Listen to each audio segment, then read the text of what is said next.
Baik, bismillahirrahmanirrahim. Uhayyikum tahiyatan islamiyatan tahiyatan li ahli jannah wa tahiyatan min qalbin namiqin bi hubbikum. Assalamualaikum warahmatullahi wabarakatuh. Waalaikumsalam warahmatullahi wabarakatuh. Alhamdulillahi rabbil alamin. Wassalatu wassalam ala sayyidil mursalin sayyidina Muhammadin sallallahu alaihi wasallam wa ala alihi wa sahbihi at-tayyibin at-tahirin summa amma ba'du. فنسأل الله تعالى أن يرزقنا الإخلاص في القول والعمل وأن يمن علينا بعلم نافع وعلى العمل الصالح وأن يفقهنا في الدين وأن يفتح لنا فتوح العارفين اللهم آمين. نويت تعلم والتعليم ونفع والانتفاع والإفادة والاستفادة والحث على تمسكي بكتاب الله وسنة هدي النبي صلى الله عليه وسلم والدعاء إلى الهدى والدلالة على الخير ابتغاء مرضاته وصوابه وقربه سبحانه وتعالى. Insyaallah pada pagi hari ini kita lanjutkan lagi pembelajaran kita masih dengan mempelajari kitab Matan Abi Syuja' yang dikarang oleh Al-Qadhi Abi Syuja' Ahmad bin Husain bin Ahmad Al-Asfahani rahimahullahu taala. Kemarin kita sudah menyelesaikan pembahasan tentang anwaul mia, macam-macam air dan pembagian-pembagiannya. Lalu juga sudah kita jelaskan juga pembagian air yang ditinjau dari segi hukum atau dari segi sah atau tidaknya kita bersuci dengan menggunakan air tersebut. Lalu selanjutnya kita akan masuk pembahasan yang selanjutnya, eh, pembahasan tentang macam-macam ainun najasah dan bagaimana cara kita mensucikannya dan sesuatu yang tidak bisa kita sucikan. Tohib. Bismillahirrahmanirrahim. Wa qala al-musannif rahimahullahu taala nafa'anallahu bi'ulumihi wa ulumina fid dharaini Allahumma amin. Faslun al-a'yanu al-mutanajjisa wa ma yathuru minha. Baik, ini pembahasan tentang ain-ain najasah, benda-benda yang dia itu dihukumi najis, benda-benda yang dia dihukumi najis, lalu apa saja yang bisa kita sucikan darinya dan apa yang tidak bisa kita sucikan darinya. Tohib, mungkin di sini dari antum ada yang bertanya gitu ya. Kenapa pembahasan ini diletakkan setelah pembahasan alma seperti itu? Mungkin barangkali di sini kita bisa mengambilkan dua jawaban.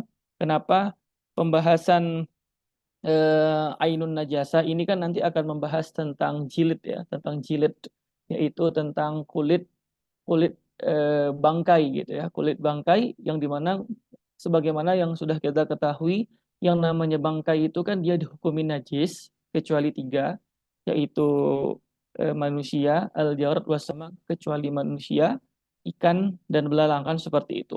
Maka muncul pertanyaannya, kenapa pembahasan ini diletakkan setelah pembahasan almiyah? Atau bahasa lainnya, eh, mabahatsu al-julud itu yuzkaru ba'dal miyah. Itu kenapa?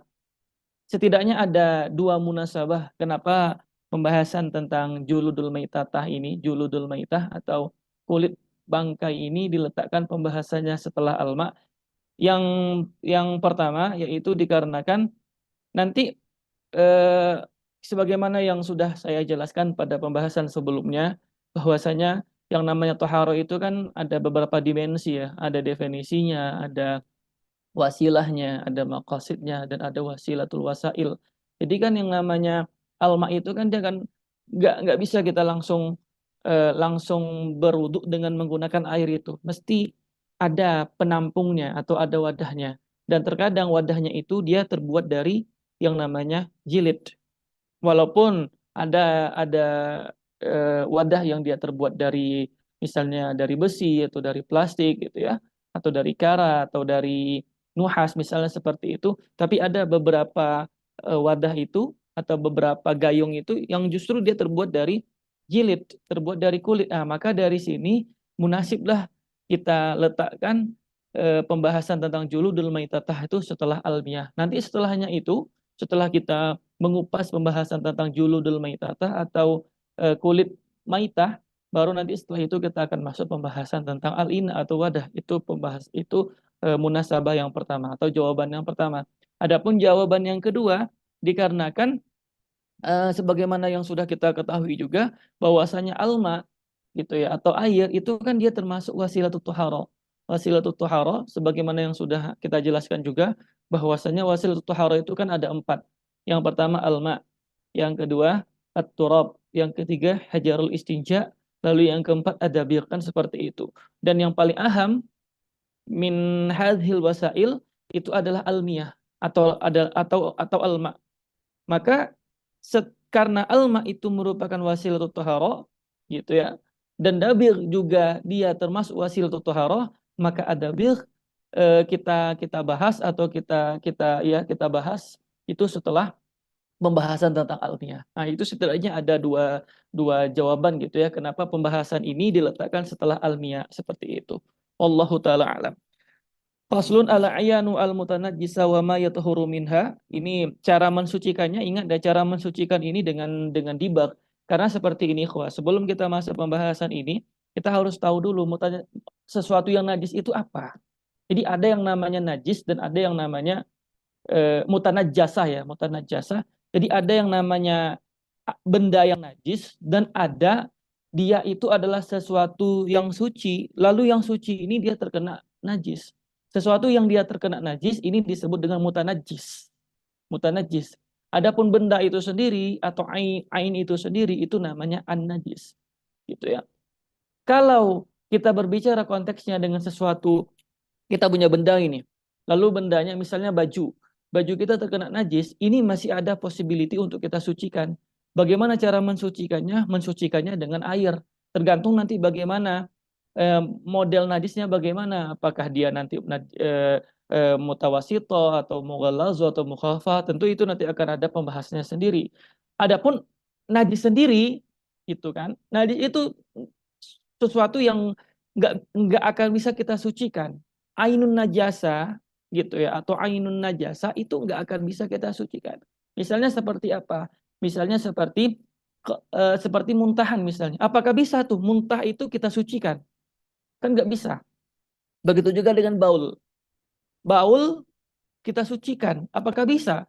Kita biarkan lama, 1 tahun, 2 tahun, meskipun nanti baulnya itu sudah hilang baunya, sudah hilang rasanya gitu ya, sudah tidak ada lagi sifat-sifat baulnya, tetap itu kita hukumi dia sebagai najis gitu.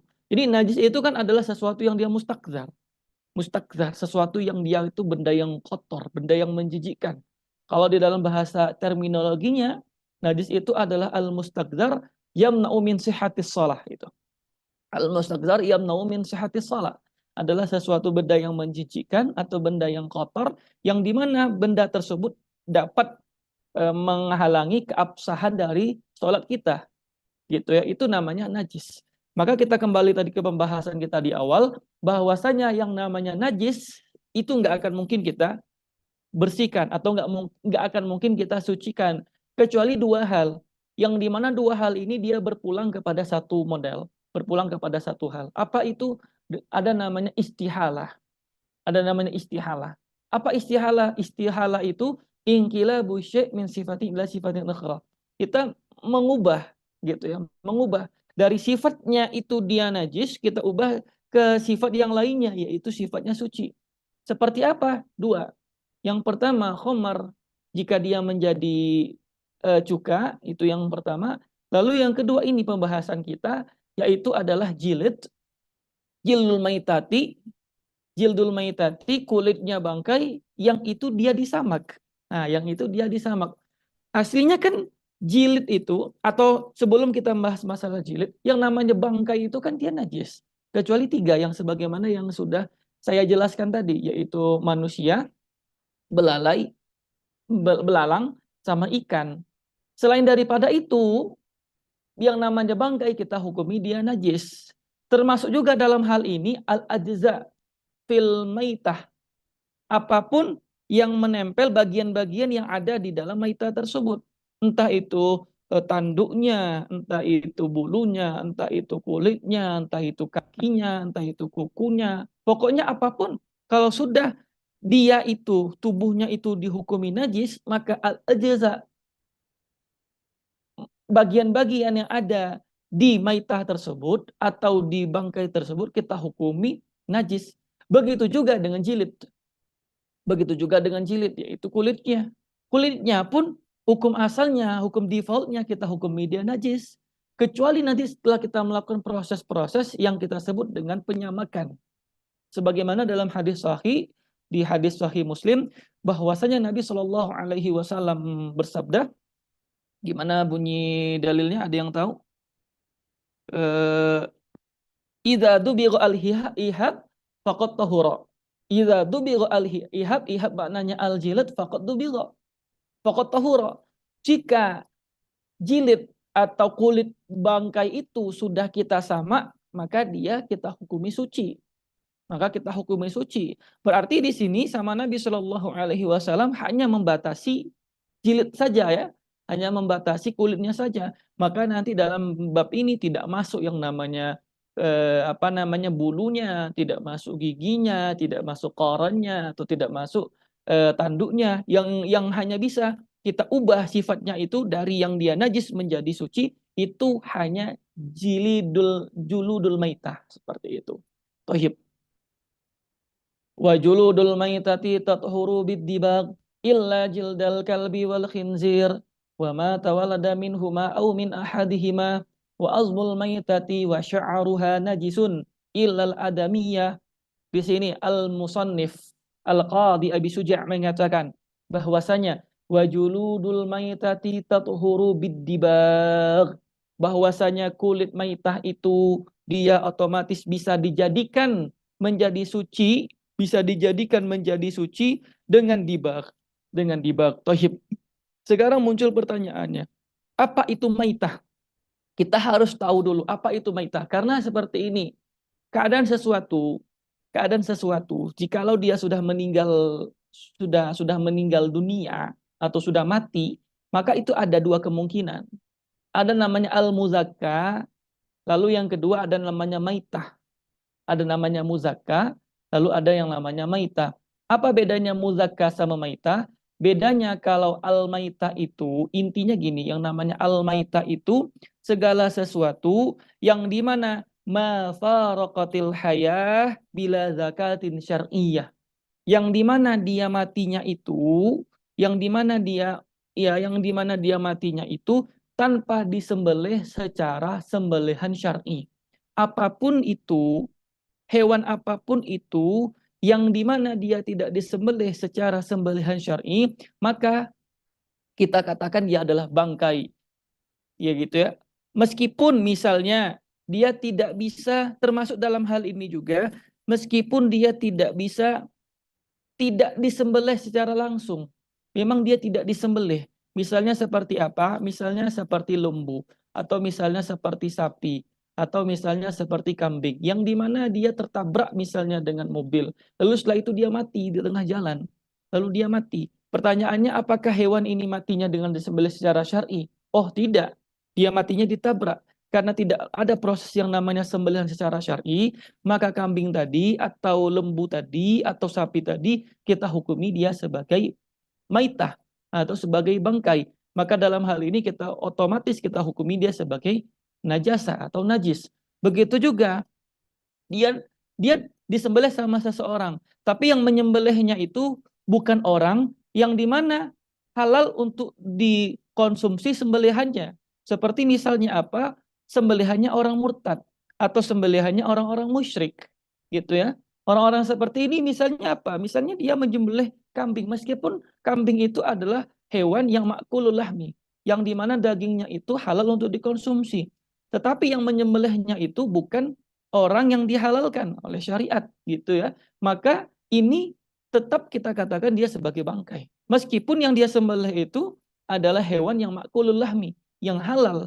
Begitu juga, memang ketika kita sembelih hewan tersebut, tidak dihalalkan sama sekali.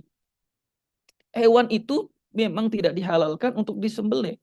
Seperti misalnya apa? Seperti misalnya keledai, gitu ya. Seperti misalnya harimau, atau misalnya apapun itu, yang itu tidak halal untuk dikonsumsi. Meskipun kita sembelih dengan secara syar'i, meskipun alat yang kita gunakan itu adalah benda yang tajam, meskipun kita dengan membawa nama Allah, Bismillahirrahmanirrahim, misalnya seperti itu, maka tetap itu kita hukumi dia sebagai bangkai. Maka sebagaimana yang saya katakan tadi, semuanya berpulang kepada satu hal, yaitu artinya adalah ma faraqatil hayah Jadi al-maitah itu adalah ma faratil haya bi ghairi atau bila zakatin syar'iyyah, yang dimana dia matinya itu tanpa disembelih secara syar'i. Itu namanya al-maitah. Maka mafhumnya kalau seandainya hewan itu halal dikonsumsi gitu ya. Hewan itu halal dikonsumsi. Lalu yang nyembelihnya itu orang yang dihalalkan oleh syariat, misalnya orang muslim atau misalnya ahlul kitab gitu ya. Lalu disembelih secara syar'i, misalnya seperti itu, disembelih secara syar'i, maka itu kita namakan adalah al-muzakkah. Kita namakan di al-muzakkah, yaitu adalah hewan yang disembelih secara syar'i seperti itu. Tohib. Jadi ketika al-musannif mengatakan wa juludul maitati tatuhuru bidibag, maka dari sini kita bisa mengambilkan kaidah, satu kaidah di sini. Ini perkataan al-musannif ini kaidah semua di sini ya. Kaidah atau dhabit, walaupun ulama ulama fikih kita itu membedakan gitu ya, apa kaidah itu apa, dhabit itu apa. Ala kulli hal dalam pembahasan ini kita satukan saja ya. Kita satukan saja. Jadi ketika anak katakan dhabit itu artinya kaidah. Kaidah itu juga dhabit, seperti itu. Dalam pembahasan ini ya. Nanti kalau mau perbedaan dalam masalah al-qaidah atau ad-dhabit, itu pembahasannya ada di qawaidul fiqhiyah seperti itu. Jadi kaidah yang pertama atau dhabit yang pertama, wajuludul maitati tatuhuru bidibag. Apa landasan dalilnya? Sebagaimana tadi yang saya katakan, idza dubigha al-ihab ay al-julud gitu ya, faqad tahura.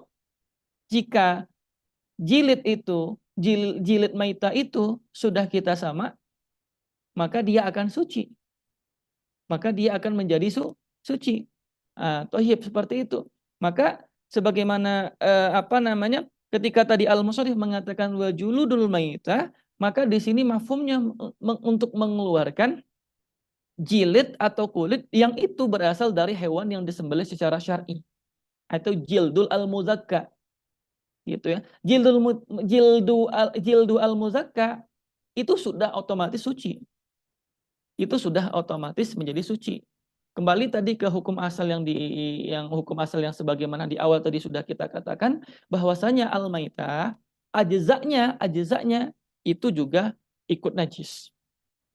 Muzakka dia suci, ajza'nya juga ikut suci. Maka dalam hal ini setelah misalnya kambing telah kita sembelih secara syar'i, maka jilidnya itu pun otomatis menjadi suci. Maka tidak perlu kita melakukan proses yang namanya penyamakan seperti itu. Jadi wajuludul maitah, berarti mafhumnya di sini kita mau mengeluarkan juludu al-muzakka. Kenapa kita pengen mengeluarkan juludul al-muzakka? Dikarenakan juludul muzakka itu adalah sesuatu benda yang sudah kita hukumi dia benda yang suci, tohib. Di sini al-musannif mengatakan al-maitah. Maitah yang seperti apa? Hewan bangkai yang seperti apa? Apakah dikhususkan yang makulul lahmi saja, yang itu halal untuk dikonsumsi, atau juga mencakup di dalamnya yang haram dikonsumsi? Maka dalam pembahasan ini, wal juludul maitati sawaun, gitu ya, sama saja, walaupun hewan itu adalah halal untuk dikonsumsi ataupun haram untuk dikonsumsi, selagi nanti dia itu kita sama, maka dia bisa kita jadikan dia suci seperti itu. Taib. Di sini muncul pertanyaannya, dibag itu apa Ustaz? Gitu ya, ad-dibag. Atau tadi kita membahasa Indonesia kayaknya dengan penyamakan. Apa itu ad-dibag? Ad-dibag itu artinya adalah antunza'a al-fudolatu atau al-baqiyatu fil jildi min lahmin au syahmin au damin bimadati harifa. Jadi arti dari ad-dibag itu adalah proses untuk apa? Kan hewan, terus kan kulitnya kita pisahkan dari tubuhnya. Otomatis ketika kulitnya kita pisahkan dari tubuhnya itu masih ada tuh yang nempel-nempel di kulitnya itu. Seperti misalnya lemaknya atau mungkin ada sisa darah atau mungkin sisa daging gitu ya. Yang itu kita hilangkan. Nas'u al-fudolati. Kita dihilangkan. Apanya yang dihilangkan? Sisa-sisa yang menempel di kulit itu. Karena kalau seandainya dibiarkan begitu saja, maka nanti akan menyebabkan kualitas dari kulit itu akan menjadi rusak. Kemungkinan besarnya yang parahnya nggak bisa dipakai. Kenapa? Karena yang nempel itu seperti misalnya darah atau misalnya nanah atau mungkin lemaknya atau sisa dagingnya, itu yang menyebabkan kualitas kulitnya itu rusak. Maka dalam hal ini proses penyamakan itu tadi kulitnya kita lepaskan dari tubuhnya, setelah itu kita hilangkan tuh. Kita hilangkan yang fudolat. Fudolat itu artinya sisa-sisa. Sisa-sisa yang menempel di daging di kulit itu. Seperti misalnya lemaknya atau darahnya atau dagingnya. Ingat, dengan menggunakan sebuah madah atau sebuah alat yang itu intinya madah hirifah. Hirifah itu disebutkan di kitab syurah itu misalnya sesuatu yang diletakkan di apa ya di lidah atau di mulut itu kayak kayak apa menyengat gitu. Suatu benda yang menyengat gitu, suatu benda yang menyengat. Jadi seperti itu. Hirifa atau benda yang hirifa tadi yang kita bahasakan menyengat atau apa gitu ya, benda yang menyengat, itu dia tidak disyaratkan benda yang suci. Tidak disyaratkan benda yang suci. Meskipun seandainya kita menggunakan madahnya atau alatnya itu, alat untuk penyamaknya itu, meskipun yang kita gunakan itu adalah alat penyamak yang dia berasal dari benda yang najis. Di kitab syurahat itu misalnya dicontohkan misalnya kadzarki al-hammam atau at-tuyur. Seperti misalnya kotorannya burung dara atau burung merpati. Itu katanya kalau dia keras itu sudah hirif katanya seperti itu.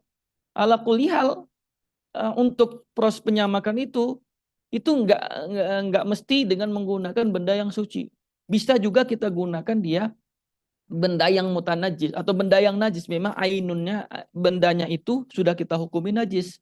Ala kulihal setelah nanti dia sudah kita selesaikan itu semua gitu, lalu setelah itu dijemur, nanti setelah itu intinya kulit yang sudah disama itu bisa kita gunakan dia atau tidak, itu kita cuci terlebih dahulu gitu loh. Intinya tuh di situ. Jadi bukan patokannya itu madahnya itu atau alatnya itu dengan apa? Enggak itu patokannya. Oh, alatnya dengan najis, oh, berarti nggak bisa dipakai. Enggak itu, enggak mesti itu. Ala kula setelah proses penyamakan sudah selesai, semua fodolatnya sudah hilang, gitu ya, sudah hilang, lalu kita biarkan, lalu setelah itu kita bersihkan.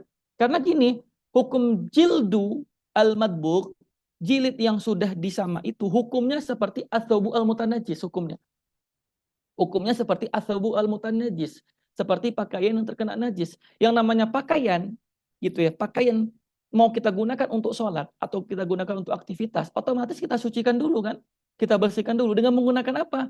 Dengan menggunakan air. Begitupun juga dengan ini, gitu loh. Jadi setelah selesai itu semua kita bersihkan dulu. Kita bersihkan dengan menggunakan air. Nanti setelah kita menggunakan bersihkan dengan air, gimana? Ini masih bagaimana kualitas kulitnya gitu ya? Apakah dia masih ada yang nempel atau masih apa gitu ya? Masih ada benda-benda yang nempel, nanti lagi proses seperti itu. Jadi intinya itu ma ba'da al-ightisal bil ma atau ma ba'da al-ghusl bil ma. Apa yang setelah itu kita bersihkan dia atau kita sucikan dia dengan menggunakan air. Oh, Ustadz, mi'afil mi'ah misalnya dia sudah mantap kualitasnya, maka setelah itu kita bisa menggunakannya. Entah nanti dia ada aktivitas kita untuk misalnya untuk sholat misalnya atau untuk dibawa atau dijadikan sebagai ina, sebagai wadah dan segala macamnya, itu sudah dihukumi suci, otomatis dia dihukumi suci. Cuman gini ikhwan, yang menjadi permasalahannya itu, yang sucinya itu apakah dia zahirnya saja atau zahir dan batin, gitu ya. Apakah yang sucinya itu ketika jildu al-madbugh tadi yang sudah disamak tadi sudah suci, misalnya dia sudah suci, apakah yang sucinya itu zahir wa batinan atau zahirnya saja,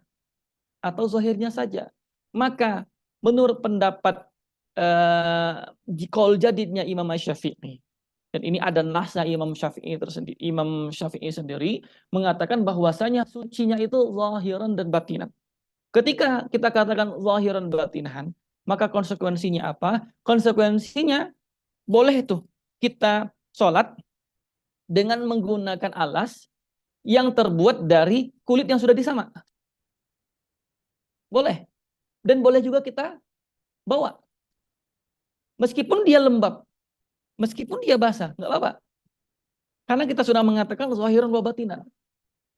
Tetapi kalau seandainya pendapat yang mengatakan itu adalah zahirnya saja, ini adalah pendapat qadimnya Imam Syafi'i yang mengatakan bahwasanya kalau kita katakan bahwasanya kulit yang sudah disama itu sucinya hanya zahirnya saja dunal batin, maka dalam hal ini boleh kita gunakan dia untuk alas untuk sholat misalnya, tetapi dengan catatan kalau dia kering, selagi dia kering. Nanti karena kalau dia basah, maka dia nanti bermasalah di sini. Harus kita sucikan lagi tangan kita, gitu ya.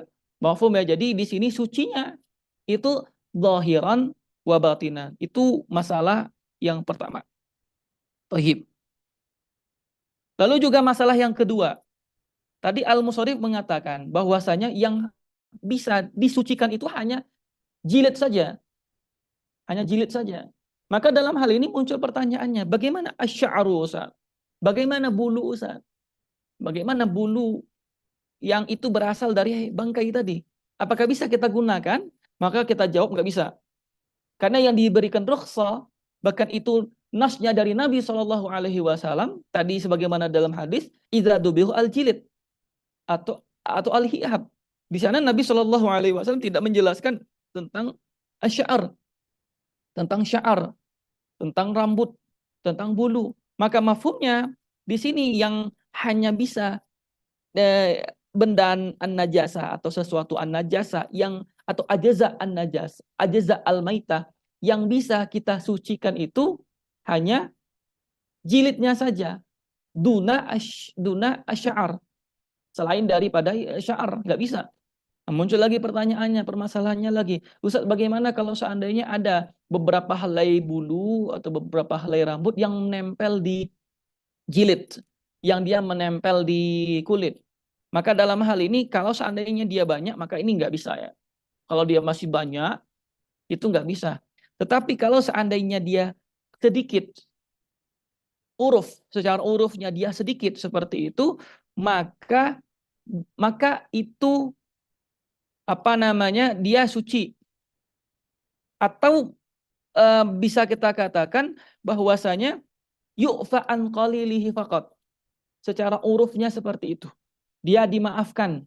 Kalau seandainya ada beberapa helai bulu atau beberapa helai rambut yang itu dia menempel di jilid tadi, di kulit yang sudah disamak tadi, kalau seandainya dia kasir kan bermasalah nih. Kalau dia kasir bermasalah. Tapi kalau dia qalil, maka dia dimaafkan. Yu'fa an qalilihi. Yu'fa an qalilihi urfan. Secara urufnya, qalilnya itu secara urufnya berapa, seperti itu kita kembalikan ke urufnya berapa, itu dia dimaafkan. Kalau dia sedikit, gitu ya. Kalau dia sedikit. Thayyib. Lalu muncul pertanyaan lagi, ikhwah. Ini pertanyaan lagi ya. Boleh nggak? Tadi kan kita bilang seperti ini, bahwasanya yang namanya al-jildu al-madbuk, yang sudah disama, kulit yang sudah disama, itu kan dia tohir, suci kan? Dia suci. Tohir. Muncul pertanyaannya, apakah bisa kulit yang sudah disama itu kita makan, kita konsumsi? Bisa nggak? Halal nggak tuh? Halal nggak dikonsumsi? Kalau daging kambing gitu ya, atau misalnya kulit ayam yang sudah disembelih secara syar'i, itu kan boleh kita konsumsi kan? Boleh kita konsumsi karena dia disembelih secara syar'i, gitu ya. Sekarang kulit yang disama, kulit bangkai yang disama. Pertanyaannya apakah boleh kita konsumsi? Apakah boleh kita konsumsi? Maka dalam hal ini kita lihat apakah hewan itu tadi adalah yang disama itu adalah hewan yang makulul lahmi atau ghairu makulil lahmi. Yang itu halal dikonsumsi atau tidak halal untuk dikonsumsi. Pendapat resmi dalam mazhab Syafi'i, qat'an kalau seandainya itu dia berasal dari al-hayawan ghairu makulul lahmi, jadi kulit yang disama itu berasal dari hewan yang itu dia haram untuk dikonsumsi, seperti misalnya apa? Seperti misalnya harimau, misal seperti singa, seperti misalnya himar, misal seperti apa lagi? buaya, misal seperti itu, atau misalnya ular seperti itu ya, maka meskipun dia tahir, tapi dia haram dikonsumsi. Ya, haram untuk dikonsumsi. Kulitnya ya, kulitnya yang tadi kita katakan dia sudah menjadi suci. Tohib itu permasalahan pertama. Yang kedua, kalau dia berasal dari al-hayawan ma'kulul lahmi. Dia berasal dari al-hayawan ma'kulul lahmi.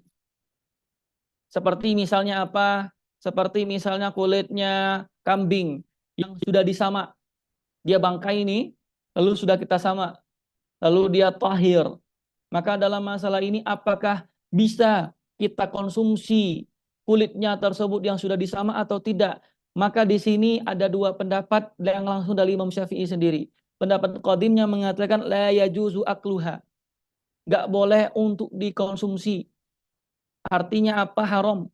Enggak boleh dikonsumsi. Pendapat jadidnya mazhab Syafi'i mengatakan yajuzu akluha. Boleh, halal untuk dikonsumsi. Itu pendapat jadidnya. Pendapat jadid. Oh, di sana belum menjelaskan nih, apa bedanya al-qadim sama al-jadid. Al-qadim ala kulli hal adalah pendapatnya Imam Syafi'i sebelum Imam Syafi'i berada di negeri Misra, Mesir, di Baghdad. Adapun pendapat jadid itu ketika Imam Syafi'i sudah melakukan rihla, ya sudah melakukan perjalanannya, sudah menetap di Mesir. Itu namanya qaul jadidnya Imam Syafi'i. Di dalam masalah ini ada dua pendapat, ada qadim sama jadid. Qadim mengatakan la yajuzu akluha, enggak boleh dikonsumsi meskipun dia berasal dari apa? Berasal dari al-hayawan ma'kulul lahmi. Karena kalau hayawan ghairu ma'kulul lahmi itu sudah kita katakan, sudah sepakat udah qat'an alal mazhab itu enggak boleh untuk dikonsumsi, enggak boleh. Tapi yang masalahnya itu jilid kulit yang sudah disamak tapi berasal dari hewan yang dikonsumsi gitu, yang bermasalah di situ. Maka dalam hal ini qadim mengatakan la yajuzu akluha, wal jadid itu mengatakan yajuzu akluha. Wallahu taala alam. Ketika kami mengikuti daurahnya Syekh Labib ketika di Jakarta dulu, Syekh Labib mengatakan fi hadhil masalah al qadim itu pendapat muktamad dalam masalah ini. Karena uh, kalau kita mau konsisten di dalam apa namanya fikih Syafi'i, itu sebenarnya kita nggak boleh berfatwa dengan menggunakan mazhab qadim. Kita berfatwanya dengan menggunakan mazhab jadid. Tapi ada beberapa case, ada beberapa permasalahan yang di mana justru kita boleh, bahkan sangat ditekankan untuk mengedepankan pendapat qadim daripada pendapat jadid. Seperti misalnya nanti di dalam masalah waktu selesainya maghrib, itu Al-Qadhi Abi Syuja' justru mengambil pendapat yang jadid, dan itu ghairu mu'tamad. Yang mu'tamad itu pendapat qadim, nanti akan ada pembahasannya sendiri. Nanti ya akan ada pembahasannya. Begitu juga dalam masalah ini, Al-Qadim justru itu mu'tamad yang bisa kita amalkan. Jadi ketika datang permasalahan, ini kulit sudah disamak Ustadz, lalu dia berasal dari hewan makulul lahmi. Apakah gimana ini? Apakah boleh kita makan, konsumsi atau tidak? Maka Qadhi mengatakan la yajuzu akluha, seperti itu. Itu yang kedua. Baik, sekarang muncul pertanyaan lagi. Hukum menjualnya bagaimana? Hukum menjualnya. Tadi kan mengkonsumsi, sekarang hukum menjualnya bagaimana? Dalam masalah ini hukum menjual kulit, sebelum kita berbicara masalah sama, kita berbicara dulu masalah kulitnya. Masalah kulit. Kalau seandainya kulitnya itu berasal dari hewan yang disembelih secara syar'i, yang kita katakan juludul muzakka, itu nggak ada masalah, nggak ada problem. Karena kenapa? Karena dia suci. Karena dia suci. Dan suci itu termasuk bagian dari almal.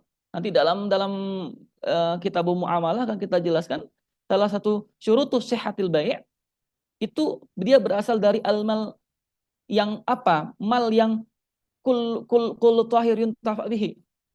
Dia adalah almal yang dimana almal itu adalah yang tahir muntafa bihi, yang dapat dimanfaatkan, tahir. Sementara jildu al-muzakka itu sudah asalnya tahir. Maka dalam hal ini ya juz bai'uhu, boleh untuk diperjualbelikan. Yang sekarang permasalahannya adalah kulit yang sudah disamak. Kulit maitah, bukan yang disamak dulu nih, belum.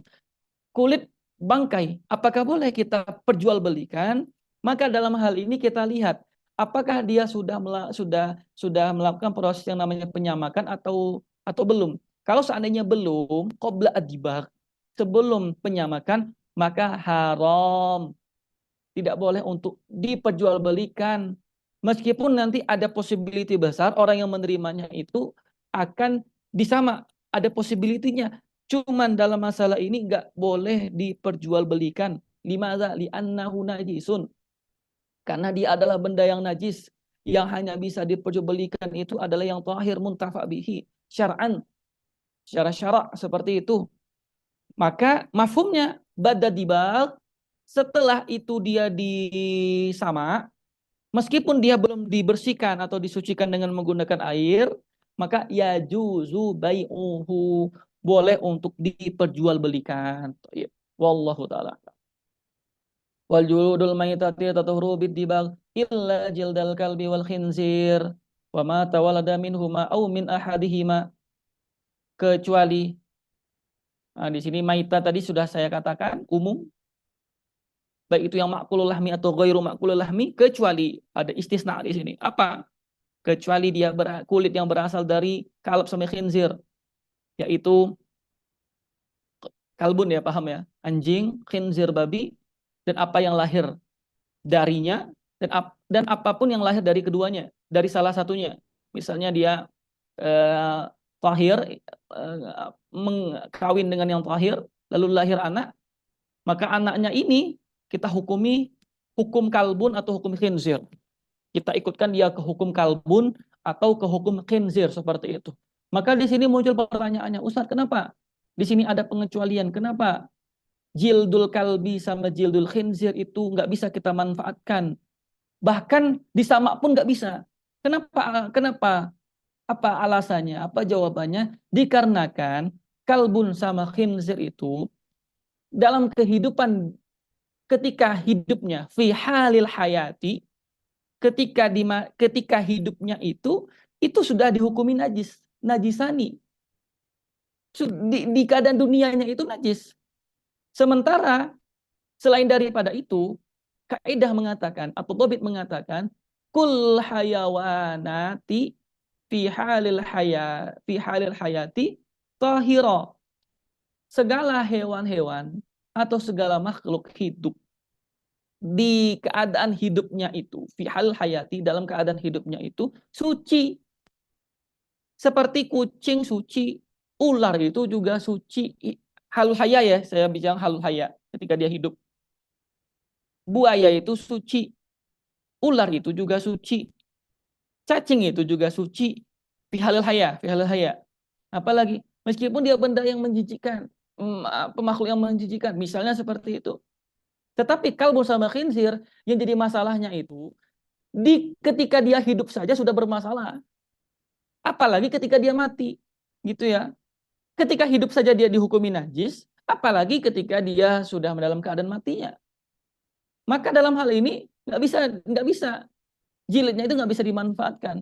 Nggak bisa kita jadikan dia menjadi sesuatu yang suci seperti itu. Illa jildal kalbi wal khinzir wa ma tawalada min huma aw min ahadihima. Nah, ini pembahasan sudah selesai. Ini pembahasan tentang kulit yang disamak tadi. Ini pembahasan baru lagi ini. Qala al-musannif rahimahullahu taala wa azmul maitati wa sya'ruha najisun illal adamiyya.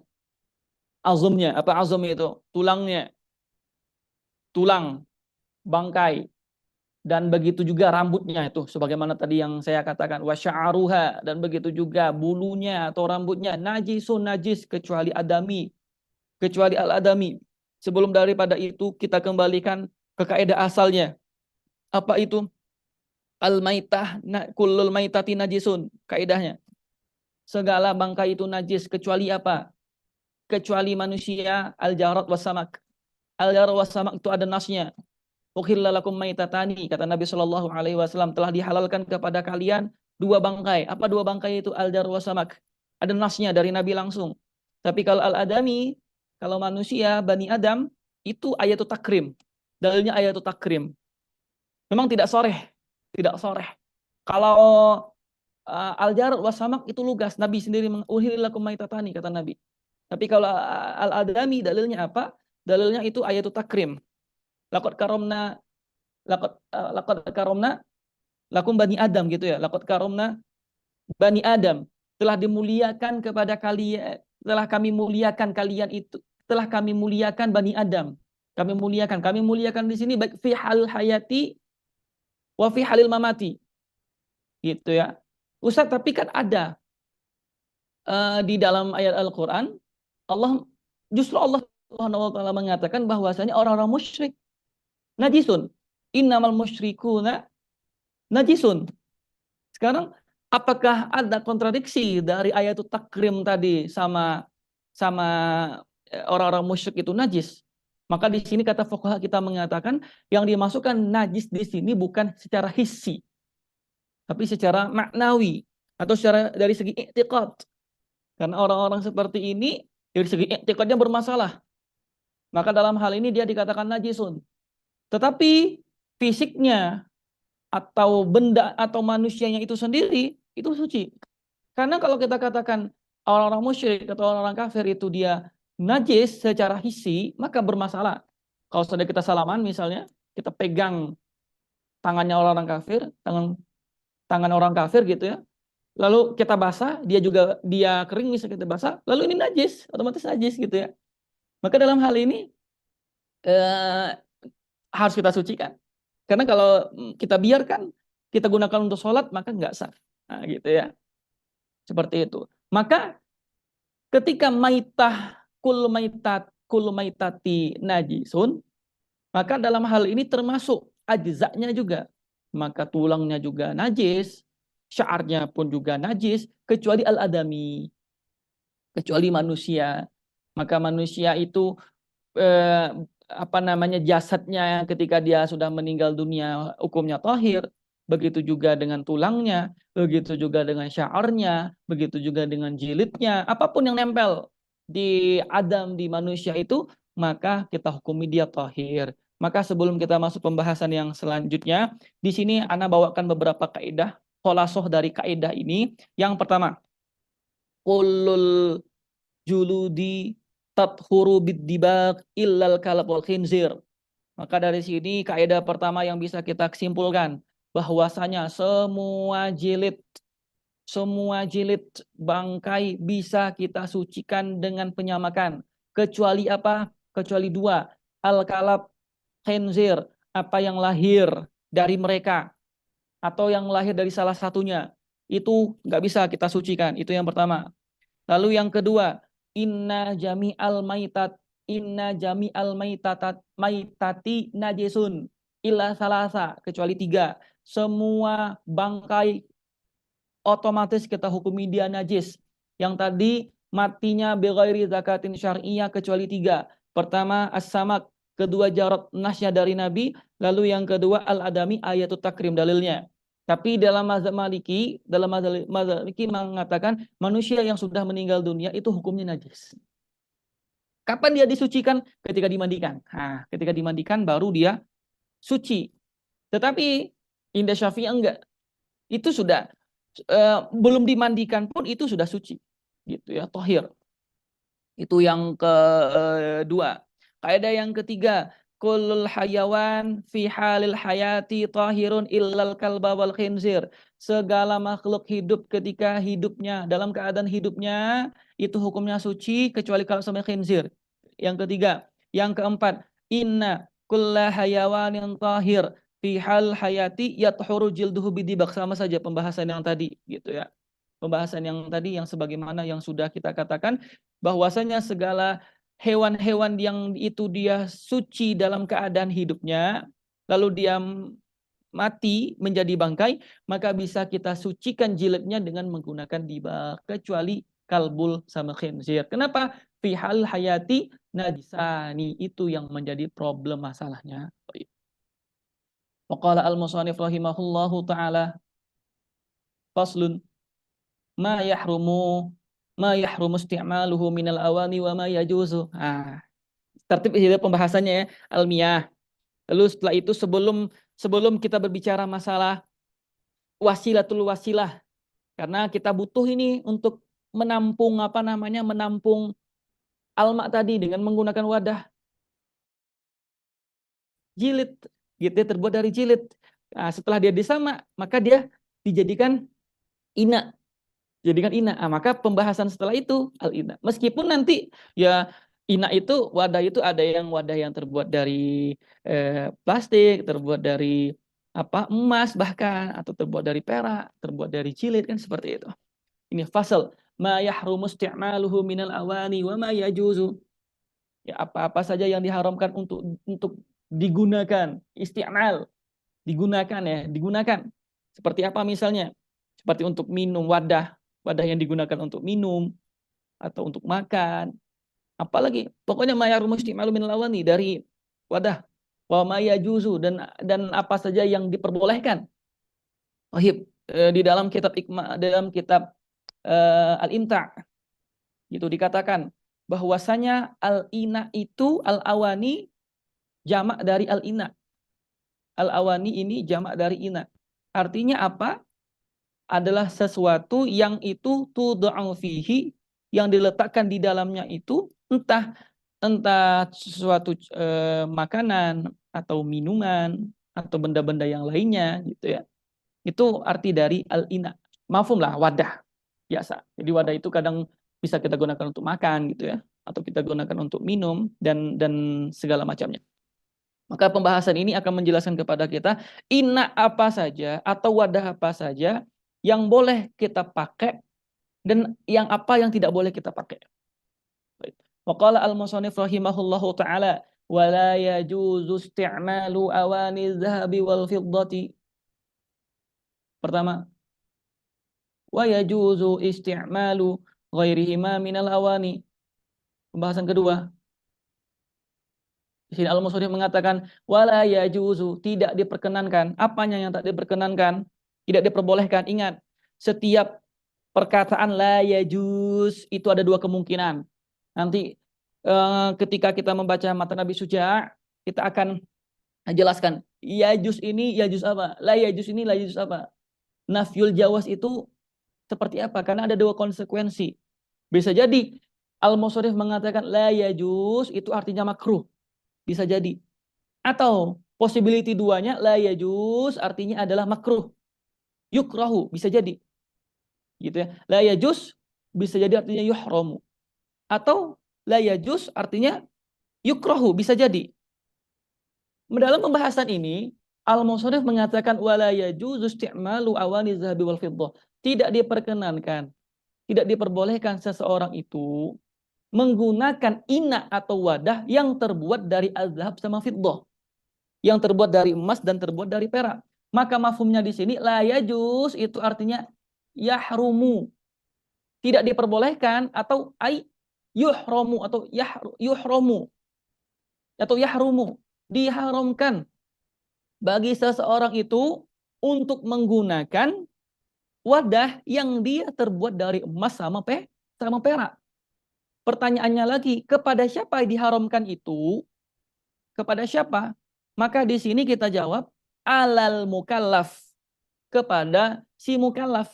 Berarti mafhumnya anak kecil atau asobi yang dia belum mukallaf masih diperbolehkan dia menggunakan ina terbuat dari zahab. Gitu ya. Tetapi orang yang mukallaf nggak diperkenankan. Apa dalilnya? Kata Nabi Shallallahu Alaihi Wasallam mengatakan, la tashrobu fi aniyati zahabi wal fiddati wala taqulu fi sihafiha. Janganlah engkau makan dan minum yang di mana dia dari wadah yang terbuat dari emas dan perak. Kepada siapa khitabnya? Kepada si mukallaf. Mukallaf di sini baik laki-laki ataupun perempuan. Syuftah, perempuan juga masuk dalam masalah ini. Perempuan juga masuk dalam masalah ini. Jadi yang diharamkan menggunakan ina, wadah yang terbuat dari emas dan perak itu bukan hanya di khitabnya buat si laki-laki saja, zakaron, enggak. Tapi hatta lil unta itu kadzalika yuhramu, diharamkan. Oh Ustaz, bukankah si perempuan itu diperbolehkan oleh syariat untuk menggunakan perhiasan dari emas, iya kan? Kalung dari emas, cincin dari emas, anting-anting dari emas, gelang dari emas. Tapi apakah di sini ada kontradiksi? Kita lihat di sini. Dalam hadis tadi atau di dalam nas matan ini dikatakan istiqmal. Istiqmal nih, istiqmal. Istiqmal tentu beda sama at-tahalli. Istiqmal menggunakan. Misalnya misalnya anggap ini wadah. Wadahnya terbuat dari emas. Ya. Lalu wadah ini si perempuan tadi gunakan untuk berwudu. Nah, gunakan untuk berwudu. Istiqmal namanya, itu istiqmal. Tapi kata Hali itu beda lagi. Kata Hali si perempuan tadi menjadikan emas sama perak itu sebagai apa? Sebagai perhiasannya. Dia gunakan, tapi gunakan untuk perhiasan. Tapi kalau istiqmal, itu selain untuk perhiasan. Digunakan untuk berwudu, digunakan untuk makan, digunakan untuk minum. Bahkan di dalam zubat itu disebutkan kamir wadin katanya. Kamir wadin. Seperti misalnya, apa namanya itu, batang batang apa? Batang celak itu, mirwat, ya, kamir wadin, batang celak, itu kalau seandainya terbuat dari emas, itu pun nggak boleh dipakai oleh perempuan. Jadi bedakan istilah istiqmal sama tahalli. Tahalli boleh. Mau dari fiddah, mau dari emas, cincin emas, perak, tafadhol. Tapi yang jadi masalah istiqmal. Istiqmal apa? Misalnya wadah. Atau tadi misalnya kayak batang atau apa ya, batang-batang celak. Itu batang celak terbuat dari emas. Enggak boleh. Seperti itu. Mafhum ya? Tayyib. Wala yajuzu isti'malu awani dhahabi wal fiddah. Al-Musarrif mengatakan isti'mal. Termasuk hukum isti'mal di sini ittikhal. Ittikhal itu apa, Ustaz? Jadi ada 3 istilah yang saya gunakan pagi ini. Pertama isti'mal, ittikhal, sama at-tahalli. Tahalli perempuan boleh gitu ya, perempuan boleh. Laki-laki az-zahab mamnu, fiddah ada beberapa yang diperbolehkan seperti misalnya khatam minal fiddah boleh. Laki-laki. Baik. Itu tadi apa namanya, tahalli. Sekarang isti'mal. Isti'mal kita katakan mamnu' lil mukallaf hatta lil unsa kadzalika. Yang ketiga ittikhal. Ittikhaz itu apa? Kita misalnya kita beli beli apa, Gucci misalnya, atau beli wadah yang itu terbuat dari emas sama perak, tapi bukan untuk dipakai, tapi untuk disimpan. Ittikhaz, untuk disimpan atau dipejeng. Kita punya lemari gitu ya. Yang di mana lemari ini khusus isinya emas perak doang. Nah, emas sama perak doang. Pertanyaannya, boleh nggak seperti itu? Boleh nggak? Maka dalam hal ini ada kaidah fikih yang mengatakan kullu ma haruma isti'maluhu kadzalika yuhramu ittikhazuhu atau iktina'uhu. Segala apapun yang haram untuk kita pakai, maka pun juga haram untuk dipejeng atau untuk disimpan atau untuk dijag untuk di apa? Untuk dikoleksi. Jadi kalau ada orang-orang yang ngoleksi-ngoleksi itu lemari isinya emas sama perak, itu pun juga haram. Kenapa? Kembali ke kaidah tadi. Kulluma kulluma yuhramu isti'maluhu kadzalika yuhramu ittikhadhuhu. Maka dalam, Ustaz, kami beli kok cangkir yang terbuat dari emas, tapi enggak kami pakai, Ustaz. Tapi kami simpan dalam lemari doang. Kami koleksi. Kami ini suka ngoleksi barang-barang seperti itu. Maka kita katakan haram. Haramnya kenapa? Dua hal. Ilahnya ilah murakkabah. Dalam usul fikih dalam ilah murakkabah, ilahnya double. Ilah bertingkat-tingkat. Ilahnya bertingkat. Apa yang pertama? Yang pertama dikarenakan zat sama fiddah itu jauh hari ya. Karena zat sama fiddah itu sendiri gitu loh. Itu yang pertama. Lalu yang kedua ada yang namanya khuyala. Akan buat orang itu khuyala, sombong. Akhirnya menyebabkan apa? Menyebabkan orang-orang fakir, orang-orang masakin misalnya ketika berziarah ke tempat orang tersebut melihat, wah ini Masya Allah kali ini katanya kan, lemarinya isinya emas sama perak semua. Jadi apa yang terjadi? Kasru qulubihim, akan menyebabkan hatinya sakit, patah. Jangankan itu, kami pengen beli wadah yang wadah dari besi saja, atau beli ember yang terbuat dari kara saja nggak bisa, gitu kan. Ada kecemburuan dalam masalah ini. Nah, maka dalam hal ini sama syariat dilarang. Dan juga ada nasnya tadi, sebagaimana tadi yang sudah kita katakan, wala tashrabu fi aniyati dzahabi wal fiddah wala taqulu fi shihafiha. Gitu.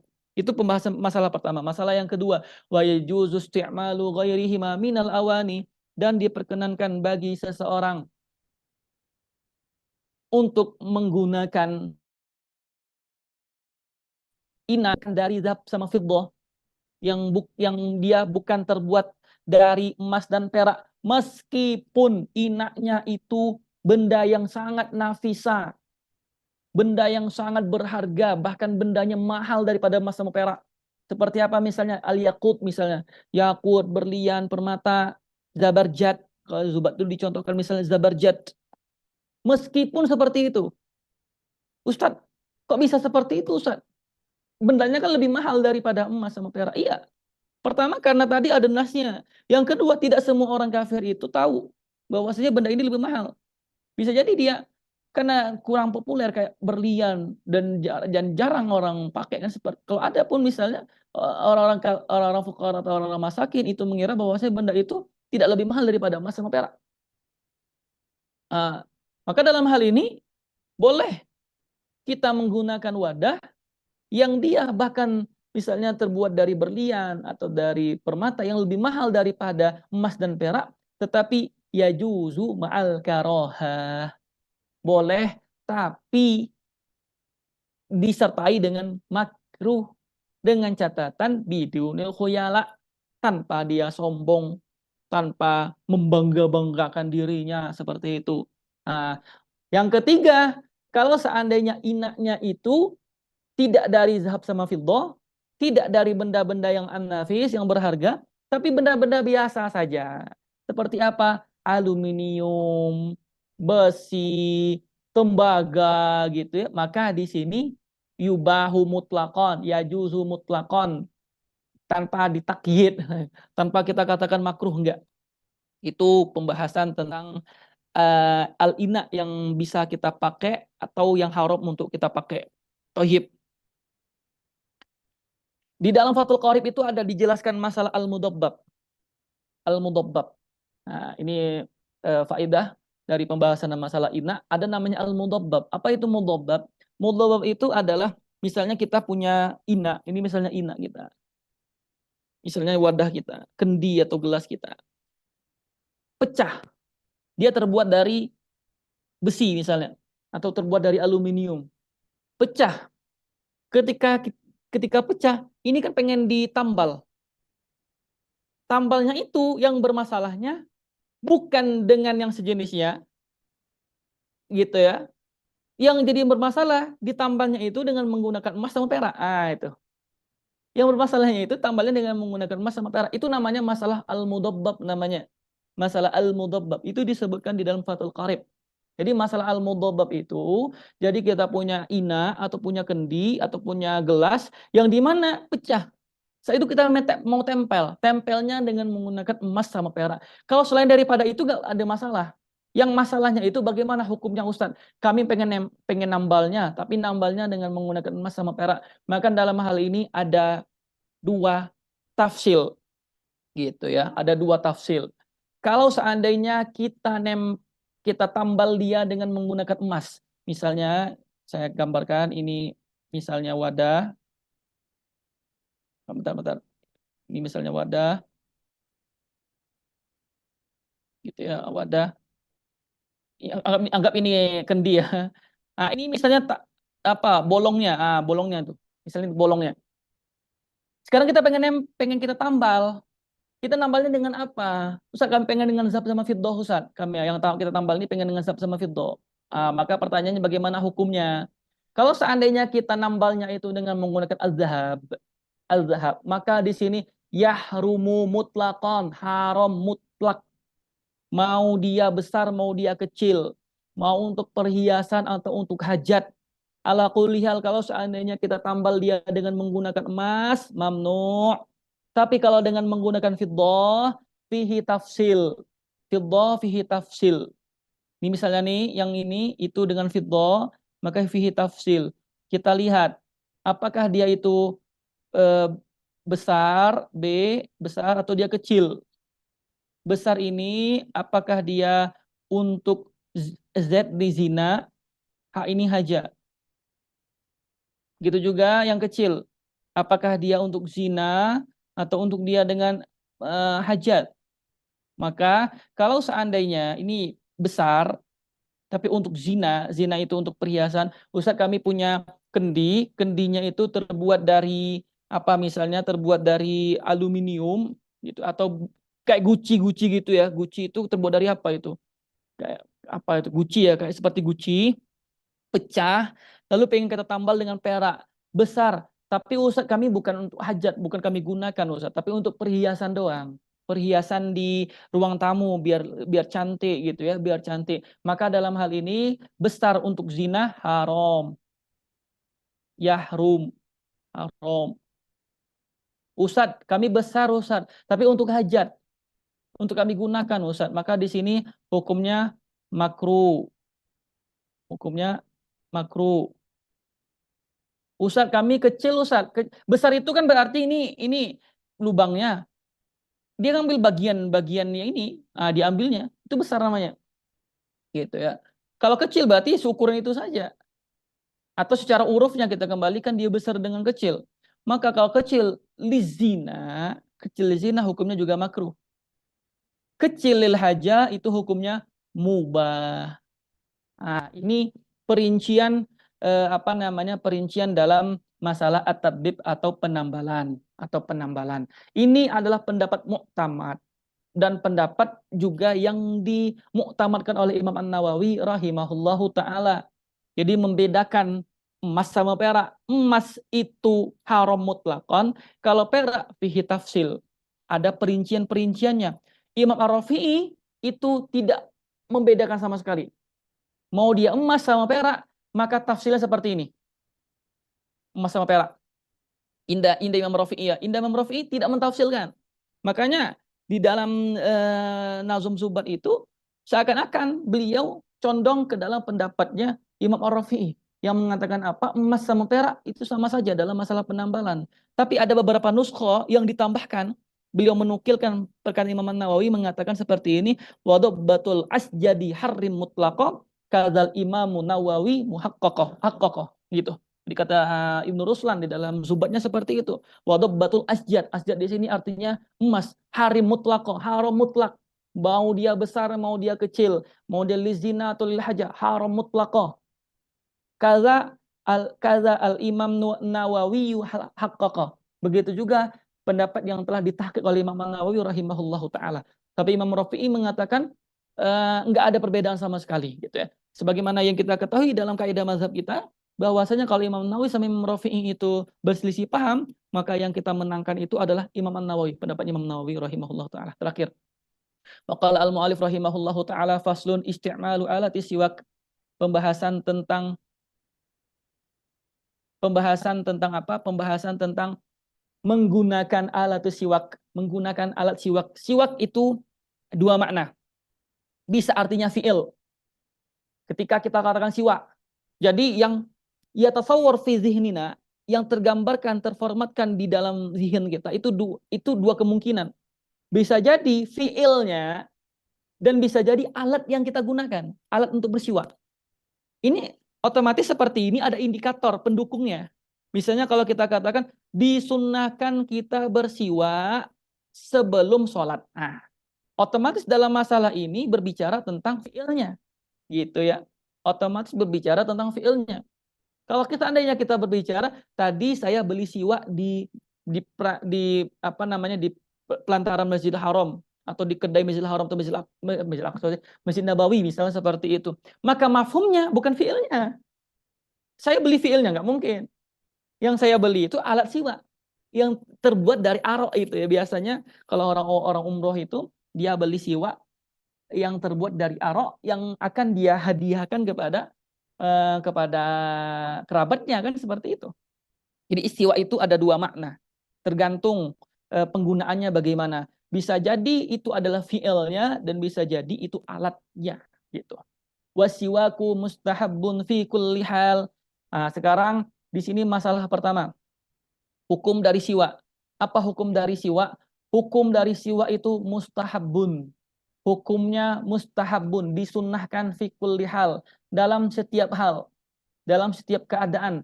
Maka hukum asal, seandainya nih kita nggak mau ngapa-ngapain nih, kita nggak belum mau sholat misalnya, belum membaca Al-Quran, di fam kita tidak ada yang berubah, kita pengen siwa saja, maka mustahabun, hukumnya mustahab, tapi dengan catatan kita niatkan as-sunnah, kita niatkan gitu ya untuk mendapatkan sunnah dari Allah Subhanahu wa taala. Fi kulli hal, menunjukkan keadaan apapun. keadaan apapun, maka hukum dari siwak itu adalah mustahabun. Ya, hukumnya adalah mustahabun. Fi kulli hal. Siwak, dobitnya siwak itu intinya fi kulli sesuatu kullu khashinin. Apa khashin itu ya? Yang itu padat atau keras atau alot. Apa saja. Pokoknya benda yang dia itu keras atau dia alot gitu ya, atau dia padat, maka bisa kita ikutkan ke hukum siwak. Maka kalau ada yang bertanya, Ustadz bagaimana sikat gigi di zaman sekarang? Apakah bisa kita ikutkan ke hukum siwak? Maka kita katakan bisa. Ya, maka bisa kita katakan itu, maka kita katakan bisa. Wasiwaku mustahabun fi kulli hal, dalam setiap keadaan, kecuali siapa? Illa ba'da zawali lisaimi, kecuali bagi orang yang berpuasa. Kapan itu? Ba'da zawal, setelah matahari tergelincir. Setelah matahari tergelincir. Kenapa demikian? Karena dimakruhkan bagi as-shaim. Sebelum zawal nggak ada masalah. Sebelum zawal misalnya pagi jam jam 8, jam 9, jam 11, kita mau gosok gigi nggak ada masalah. Bahkan hukumnya mustahab. Karena kita katakan mustahabun fi kulli hal. Yang jadi problemnya itu, Ustadz, bagaimana kalau seandainya saya bersiwak atau seandainya saya gosok gigi tapi ba'da zawal, setelah matahari tergelincir menunjukkan masuk waktu zuhur, maka pendapat mu'tamad dalam mazhab Syafi'i mengatakan makruh lisaim itu bersiwak ba'da zawal. Kenapa demikian? Karena ada hadis Nabi Shallallahu Alaihi Wasallam mengatakan la khalufu fami shaimi atyabu min rihil miski. Bau mulutnya orang yang berpuasa itu lebih harum daripada baunya kasturi. Ya, baunya kasturi. Para fuqaha mengatakan baunya orang yang berpuasa, kan bau itu kan ada dua sebab ya, bisa dua sebab. Bisa karena jarang ngomong, sering diam itu bisa menyebabkan mulut itu bau. Begitu juga tidak makan. Nah, tidak makan itu juga menyebabkan gitu loh. Ya, yang namanya orang puasa itu dua itu berkumpul semua kan? Berkumpul semua. Dia tidak makan, terus juga kadang mau bicara juga malas. Bawaannya mau mati aja seperti itu ya, canda aja. Seperti itu. Maka bau itu betul-betul baru bisa terrealisasikan kapan? Ba'da zawal. Qoblah zawal itu baunya masih masih belum ada gitu. Tapi kalau sudah ba'da zawal itu baunya ada. Maka agar kita dapat mentadbiqkan hadis dari Nabi itu, kita biarkan. La khalufu fami shaimi atyabu min rihil miski. Mu'tamad mazhab seperti itu. Tapi ikhtiar dari Imam An-Nawawi, Imam Nawawi punya pilihan sendiri. Imam Nawawi mengatakan bahwasanya ba'da zawal la yukrahu. Tidak dimakruhkan li shaim. Kenapa demikian? Karena hadis itu bukan menunjukkan secara hakikatnya, tapi nanti di akhirat. Secara akhirat itu menunjukkan untuk akhirat saja, untuk di akhirat. Tapi kalau konteks keduniaan nggak berlaku hadis itu. Itu kata Imam Nawawi rahimahullahu taala. Maka kesimpulannya apa? Kesimpulannya seperti ini. Siwa kita katakan mustahab fi kulli hal. Tapi ba'da zawal lisaim bagaimana? Mu'tamad makruh. Tetapi ikhtiar Imam Nawawi mengatakan nggak makruh seperti itu. Wa huwa fi salasati mawadhi'a asyaddu istihbaban. Ada 3 tempat. Di sebenarnya bukan 3 tempat, banyak sebenarnya, tapi di sini Al-Musannif memberikan contoh 3 saja. Ini bukan litahdid tapi min babi tamsil saja. Mencontohkan, bukan untuk membatasi, enggak. Wa huwa fi salasati mawadhi' asyaddu istihbaban. Ada 3 tempat yang di mana kesunahannya itu justru ditekankan. Apa itu? Yang pertama, inda taghayyuril fami min azmin wa ghairih. Ketika berubah, alfamnya itu berubah, mulutnya itu berubah. Min azmin, ini azmin. Azmin itu yang saya katakan tadi. Sukut, watarkul akal, itu azm. Jadi berubahnya apa? Berubahnya itu disebabkan karena dia lama diam atau dia meninggalkan makan. Wa ghairihi, selain daripada azam itu, misalnya dia makan tapi makannya itu yang mempunyai bau yang sangat menyandang, sangat sangat bau sekali. Seperti misalnya makan bawang merah atau makan bawang putih seperti itu, atau kalau kita mungkin makan jengkol gitu ya, atau mungkin makan petai, Ketika berubah baunya, maka disunahkan bagi kita untuk bersiwak. Itu yang pertama. Lalu yang kedua, wa indal qiyami minan naumi. Ketika al-qiyam di sini maksudnya apa? Maksudnya adalah istiqaz. Ketika bangun dari tidur. Ketika bangun dari tidur pun juga disunahkan kita untuk bersiwak. Itu yang kedua. Yang ketiga, wa indal qiyami ila shalah. Ketika kita hendak bangun ketika kita hendak sholat. Ketika kita hendak sholat. Bahkan disebutkan likulli shalah. Salat zuhur nih, qobliyah, kita siwak. Nanti fardunya siwak, ba'diyah juga siwak. Bahkan ada nas dalam mazhab Syafi'i mengatakan hatta walau kana fit tarawih. Di tarawih. Tarawih itu kan dua-dua ya. Dua 20 nih, 20 rakaat dengan dua, berarti ada 10. 10 kali kita bersiwak. 2 rakaat selesai, bersiwak dulu sebelumnya, tarawih 2 rakaat, setelah itu 2 rakaat siwak. Lalu setelah itu 56 sebelumnya siwak. 78 sebelumnya siwak. Sampai selesai. Bahkan sampai di situ. Bahkan sampai segitunya kita memperhatikan dalam masalah siwak. Bahkan dalam hadis Nabi dalam hadis Nabi Shallallahu Alaihi Wasallam bersabda, laula an asyqa ala ummati, kata Nabi, la amartuhum bisiwaki inda kulli shalah. Syufta. Laula an asyqa, kalaulah tidak memberatkan umatku, maka akan kuperintahkan umatku untuk bersiwak apa? Kulli shalah gitu ya, setiap sholatnya. Kalau nggak memberatkan, karena memberatkan maka hukumnya tadi yang mungkin Nabi itu mewajibkannya, akhirnya ada unsur masyaqqah di dalamnya, maka jadi mandub, maka disunahkan. Bahkan asyaddu istihbaban. Kalau antum mau tambahkan misalnya yang keempat, qiraatul Quran. Ketika kita membaca Al-Quran, wa misluhu, misalnya ketika kita mau belajar atau memulai pelajaran, atau mau membaca sesuatu ilmu yang bermanfaat, atau yang keempat atau yang kelima, indal wudu. Ketika kita pengen berwudu pun juga disunahkan, bukan aja sholat. Karena dalam hadis Nabi itu sebagian riwayat mengatakan laula an asyqa ala ummati la amartuhum bisiwaki inda sholati wa fi riwayati indal wudu, gitu, indal wudu. Begitu juga seandainya kalau gigi kita sudah berubah, ya berubah di sini isfirar, apa maksudnya itu sudah menguning. Sudah menguning, maka dalam hal ini disunahkan untuk bersiwak. Gitu ya. Faedah terakhir sebelum kita tutup, pertama, untuk mendapatkan kesunahan ini mesti diniatkan. Ingat, mesti diniatkan. Niat apa? Niat sunnah. Karena kalau nggak diniatkan, maka kita tidak mendapatkan pahala siwak. Begitu juga antum gosok gigi. Antum gosok gigi niatkan siwak, sunnah, seperti itu. Itu yang faedah yang pertama. Faedah yang kedua, disunahkan kita bersiwak dengan menggunakan tangan kanan, bukan tangan kiri ya, tangan kanan. Ustadz, tapi ini kan apa? Tapi ini kan kita mau bersiwak dengan sesuatu yang itu kotor. Padahal kita mengetahui kaedahnya. Segala sesuatu yang menjijikkan, maka kita mulai dengan tangan kiri. Kebalikannya dengan tangan kanan. Dengan tangan kanan. Tapi kenapa siwak itu dengan menggunakan tangan kanan? Dikarenakan kenapa? Karena kita itu tidak langsung menyentuh kotoran itu. Tidak langsung menyentuh dengan kotoran yang ada di gigi. Enggak. Tapi kita alat yang kita gunakan itu kan sesuatu yang dimuliakan gitu ya. Siwak. Maka dalam hal ini kita menggunakan tangan kanan. Bukan dengan menggunakan tangan kiri. Seperti itu. Wallahu ta'ala alam. Kita cukupkan sampai di sini dulu. Semoga bisa dipahami. Semoga bisa dimengerti pembahasan kita pada pagi hari ini. Aku qauli hadza wa astaghfirullah li wa lakum. Bismillahirrahmanirrahim. Wal 'asr innal insana lafi khusr illa allazina amanu wa 'amilus solihati wa tawassaw bil haqqi wa tawassaw bis sabr. Aku qauli hadza wa astaghfirullah li wa lakum. Wabillahi taufiq wal hidayah wa ridha wal inayah. Wassalamualaikum warahmatullahi wabarakatuh.